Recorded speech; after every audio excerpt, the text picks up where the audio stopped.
Halo teman-teman, selamat datang kembali di Laskar Pelangi Channel. Teman-teman, video kali ini kita akan membahas latihan soal UTS atau PTS. Boleh juga untuk soal ujian akhir sekolah ya, atau UAS dan juga PAS.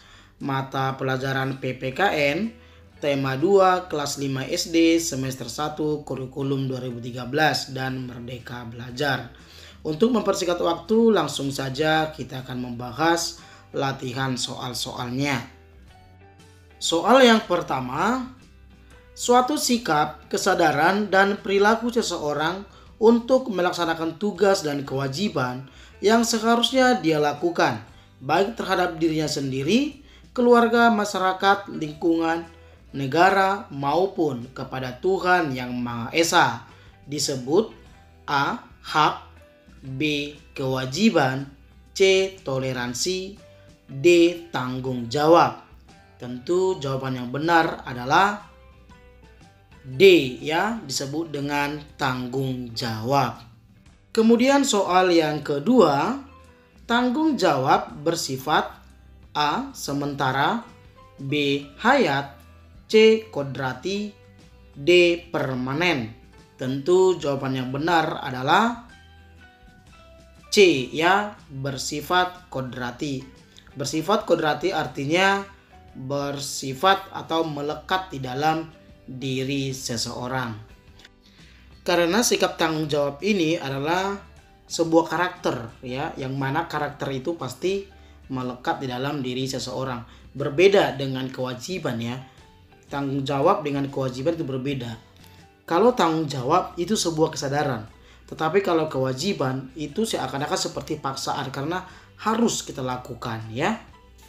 Kemudian soal yang ketiga, kesadaran setiap orang untuk memenuhi kewajibannya sendiri dalam mengembangkan kepribadian sebagai manusia pribadi disebut A. tanggung jawab terhadap negara, B. tanggung jawab terhadap diri sendiri, C. tanggung jawab terhadap masyarakat, D. tanggung jawab terhadap lingkungan. Tentu jawaban yang benar adalah B ya, tanggung jawab terhadap diri sendiri. Kemudian soal yang keempat, seorang ayah bekerja keras untuk menafkahi anggota keluarganya, merupakan contoh dari A. tanggung jawab terhadap negara, B. tanggung jawab terhadap diri sendiri, C. tanggung jawab terhadap masyarakat, D. tanggung jawab terhadap keluarga. Tentu jawaban yang benar adalah D ya, tanggung jawab terhadap keluarga. Kita lanjut ke soal yang kelima. Pak Budi berencana berlibur bersama keluarganya pada hari Minggu. Tetapi pada hari yang sama ada kerja bakti warga masyarakat. Sehingga Pak Budi memutuskan menunda liburannya dan ikut kerja bakti bersama masyarakat lainnya. Sikap yang ditunjukkan Pak Budi adalah sikap A. tanggung jawab terhadap negara, B. tanggung jawab terhadap diri sendiri, C. tanggung jawab terhadap masyarakat, D. tanggung jawab terhadap keluarga. Tentu jawaban yang benar adalah C ya, tanggung jawab terhadap masyarakat. Kita lanjut ke soal yang keenam. Mengharumkan nama baik bangsa Indonesia di mata dunia menjadi tanggung jawab A. setiap warga negara Indonesia, B. setiap orang yang berprestasi, C. setiap orang yang sudah tua, D. setiap anggota DPR saja. Tentu jawaban yang benar adalah A ya, setiap warga negara Indonesia. Kemudian kita lanjut ke soal yang ketujuh. Menjalankan segala perintah Tuhan dan menjauhi segala larangannya merupakan tanggung jawab terhadap A. masyarakat, B. lingkungan, C. Tuhan Yang Maha Esa, D. diri sendiri. Tentu jawaban yang benar adalah C ya, tanggung jawab terhadap Tuhan Yang Maha Esa. Kita lanjut ke soal yang ke-8. Sejumlah manusia dalam arti seluas-luasnya dan terikat oleh suatu kebudayaan yang mereka anggap sama merupakan pengertian dari A. Masyarakat, B. Negara, C. Desa, D. Kota. Tentu jawaban yang benar adalah A, ya, pengertian dari masyarakat.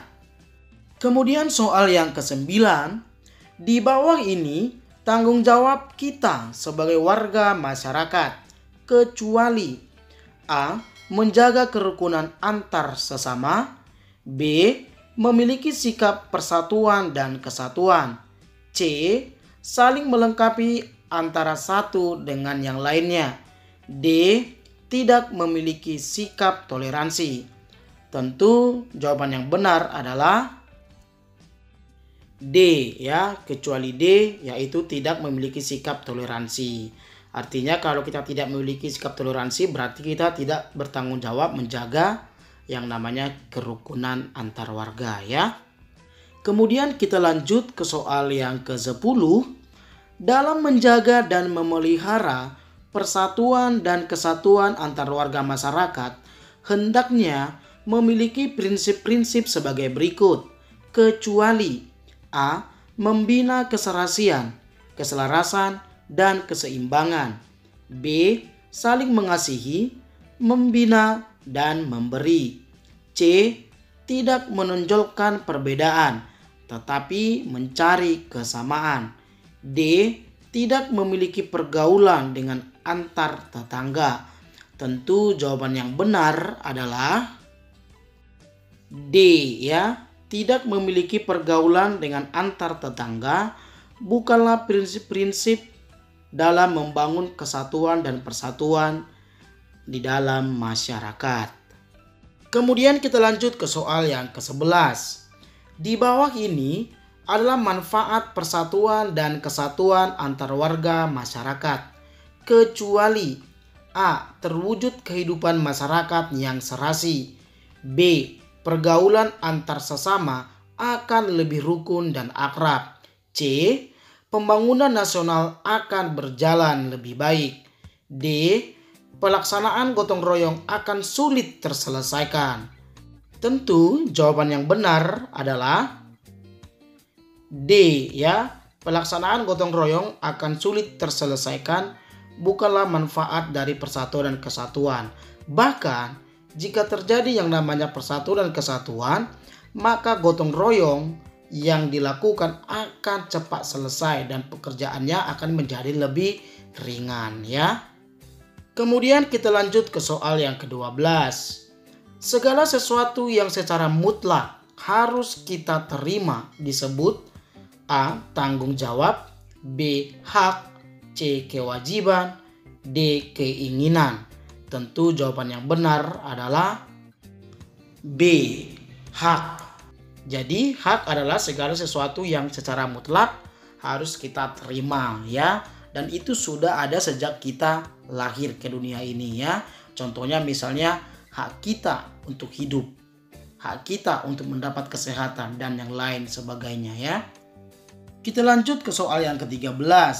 Segala sesuatu yang harus kita kerjakan disebut A. tanggung jawab, B. hak, C. kewajiban, D. kemauan. Tentu jawaban yang benar adalah C, ya, kewajiban. Jadi kewajiban adalah segala sesuatu yang harus kita kerjakan, ya. Berbeda dengan soal dengan tanggung jawab, bahwa tanggung jawab itu adalah sesuatu kesadaran yang harus kita lakukan, ya, tanpa ada unsur paksaan, tanpa ada unsur tekanan, ya. Berbeda kewajiban dengan tanggung jawab. Oke teman-teman, kita lanjut ke soal yang ke-14. Di bawah ini bentuk hak warga masyarakat, kecuali A. mendapatkan perlindungan hukum, B. mendapatkan pekerjaan dan penghidupan yang layak, C. taat membayar pajak, D. menikmati lingkungan bersih. Tentu yang bukan menjadi hak warga masyarakat adalah C. taat membayar pajak. Nah, taat membayar pajak bukanlah hak warga masyarakat, melainkan kewajiban warga masyarakat ya. Kita lanjut ke soal yang ke-15. Di bawah ini bentuk kewajiban warga masyarakat kecuali A. Mematuhi aturan atau norma yang berlaku. B. Bebas berorganisasi dan berpendapat. C. Menjaga ketenangan dan ketertiban lingkungan. D. Membantu tetangga yang kena musibah. Tentu jawaban yang benar adalah B ya. Bebas berorganisasi dan berpendapat bukanlah bentuk kewajiban warga masyarakat, melainkan bentuk hak warga masyarakat. Jadi jawaban yang benar adalah B ya teman-teman. Oke, kita lanjut ke soal yang ke-16. Suatu keputusan yang sudah ditetapkan berdasarkan pertimbangan, pemikiran, dan pembahasan yang matang merupakan pengertian dari A. Keputusan bersama, B. Keputusan pribadi, C. Keputusan pemimpin, D. Keputusan kelompok. Tentu jawaban yang benar adalah A ya, keputusan bersama. Kemudian kita lanjut ke soal yang ke-17. Menyelesaikan suatu masalah secara bersama-sama untuk mencapai mufakat disebut A. Demokrasi, B. Musyawarah, C. Keputusan, D. Kepentingan. Tentu jawaban yang benar adalah B ya, disebut musyawarah. Kemudian soal yang ke-18. Di bawah ini nilai-nilai penting saat pengambilan keputusan saat musyawarah. Kecuali A. Nilai kebersamaan, B. Nilai kebebasan mengemukakan pendapat, C. Nilai berjiwa besar dan lapang dada, D. Tidak menghargai pendapat orang lain. Tentu jawaban yang benar adalah D ya. Tidak menghargai pendapat orang lain bukanlah nilai-nilai yang penting pada saat pengambilan keputusan ya. Melainkan pada saat kita bermusyawarah, kita harus mampu menghargai pendapat orang lain ya. Kemudian soal yang ke-19. Di bawah ini ciri-ciri musyawarah untuk mufakat kecuali A. Sesuai dengan kepentingan bersama, B. Pertimbangan moral diutamakan dan bersumber dari hati nurani yang jujur, C. Pembicaraan harus dapat diterima dengan akal sehat dan sesuai dengan hati nurani, D. Usul dan pendapat sulit dipahami dan memberatkan salah satu pihak. Tentu jawaban yang benar adalah D ya. Usul dan pendapat sulit dipahami dan memberatkan salah satu pihak. Tentu bukanlah ciri-ciri musyawarah untuk mufakat. Mufakat artinya kesepakatan ya teman-teman. Jadi D ini bukanlah sebuah kesepakatan ya, melainkan ini mengambil keuntungan. Karena apa? Karena memberatkan ke salah satu belah pihak ya. Jadi jawaban yang benar itu kecuali D ya teman-teman. Kemudian teman-teman soal yang terakhir, soal yang ke-20. Di bawah ini adalah sikap yang benar saat bermusyawarah kecuali A. Menghargai atau menghormati pendapat orang lain, B. Boleh memotong pembicaraan orang lain, C. Tidak memaksakan kehendak kepada orang lain, D. Tidak boleh mencela pendapat orang lain. Tentu jawaban yang benar adalah B ya teman-teman. Boleh memotong pembicaraan orang lain bukanlah sikap yang benar pada saat kita bermusyawarah. Nah, ketika kita memotong pembicaraan orang lain, maka itu akan memancing sebuah keributan. Nah, ketika terjadi keributan di dalam musyawarah, artinya kesepakatan atau mufakat itu akan sulit ditemukan. Oke teman-teman, demikian pembahasan kita kali ini. Jangan lupa like, komen, dan subscribe ya. Sampai jumpa di lain video. Terima kasih.